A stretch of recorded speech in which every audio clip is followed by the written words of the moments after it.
Viral ngayon isang OFW ang pinauwi ng amo dahil sa sobrang ganda niya. Yun ang ating bibigyan ng reaction video Pinauwi siya ng amo sa Saudi Arabia, sa Riyadh.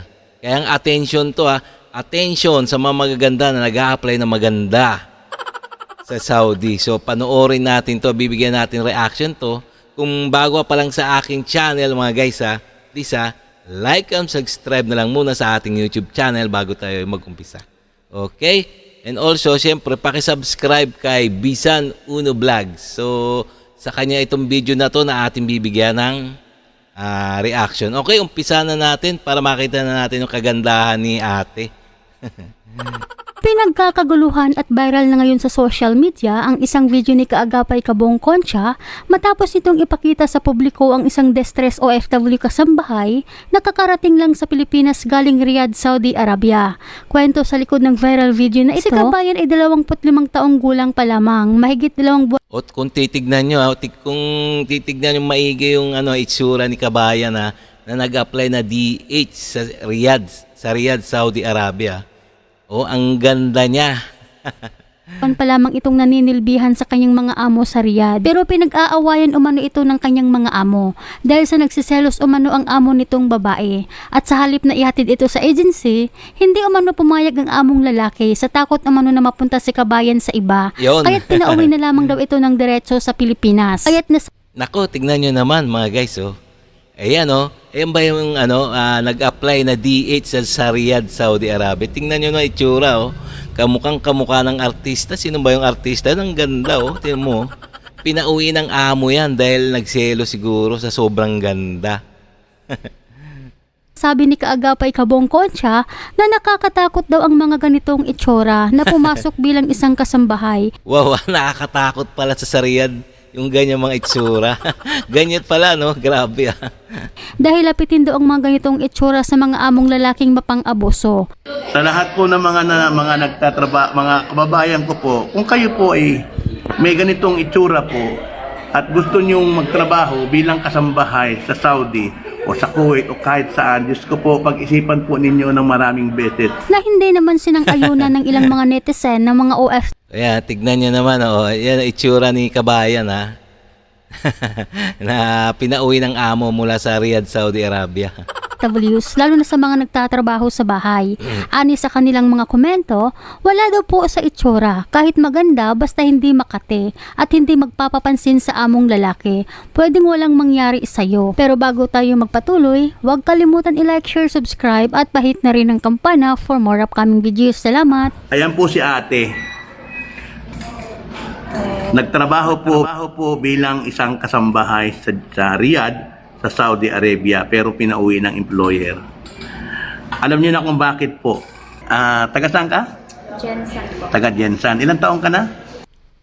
Taga Jensen. Ganyan pala kagaganda ang mga taga General Santos. 25. 25. First time mo mag-abroad? First time. First time. Ilang buwan ka lang sa amo mo? 2 months and 18 days. 2 months and 18 days. Tapos pinauwi ka na ng amo. Lagi kang inaaway. Kasi yung tatay lapit ng lapit, tapos pumupunta sa kusina, kahit lumalabas ako, sumusunod din naman. Tapos sabi niya, punta tayo magpalaro ng bata. Pagdating doon sa palaruan, yung mga bata, may bumabantay pala. Tapos ako, dinadala niya ako, sabi niya, balik ka, punta tayo doon. Ganon. Di pala ako magbabantay ng bata, sinasabay niya ako kung saan siya. Oo, nakita mo?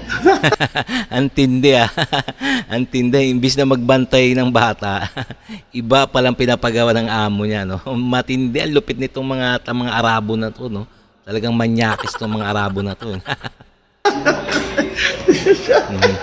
Ate, tayo ka nga ate. Tayo ka nga ate, tayo ka.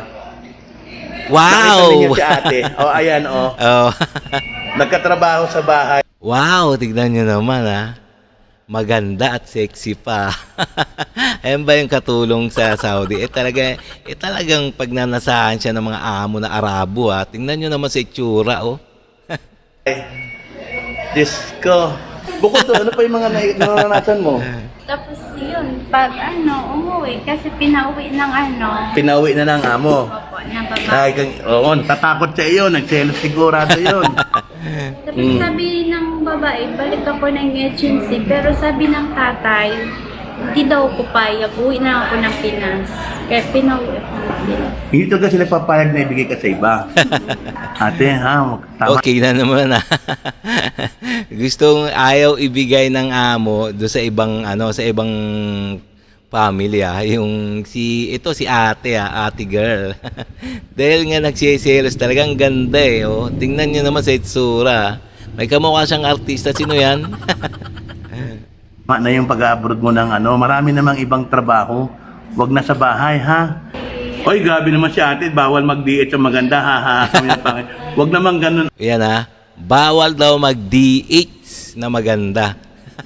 ate. Kaya lang, sinasabi ko lang sa inyo kasi itong mga itsura, pagkatrabahuhin mo sa bahay, Diyos ko, nakakatakot. Ani sa ilang mga komento ng mga OFWs, ang manyakis na amo walang pinipili yan, mapaganda o pangit. Oo nga naman. Kasi nagtrabaho rin ako sa Saudi Arabia, no? Sa Dammam, sa Hupop, sa Jeddah, Jubail. Naitrabaho ako dyan. Talagang itong mga Arabo talagang manyakis yan eh. Mga manyakis. Marami din ako nakasabay na mga magaganda sa awa ng Diyos nakatapos naman ang kontrata nang di nagka-problema. Yung ganda kasi natin, nawawala naman yan pagdating dito. Bilhan ka ba naman at pasuotin ng malaking uniform? Buti na lang ako swerte sa amo ko. Libanis kasi sila, sobrang magalang at gentleman ang mga lalaki. At ang babae naman hindi silosa. Pero nakadepende po din yan sa atin mga babae. Kailangan alamin natin ang ating limitasyon kung ano ang pinunta natin dito sa ibang bansa. Sa totoo lang, marami pong magaganda DH dito sa Middle East, mas maganda pa kay kabayan. Nasa maayos naman pong kalagayan. Hindi lang siya malamang sinuswerte sa amo. Wala namang kasi yan sa itsura ang Oo nga naman. Totoo yan. Depende yan sa amo, sa magiging amo, no?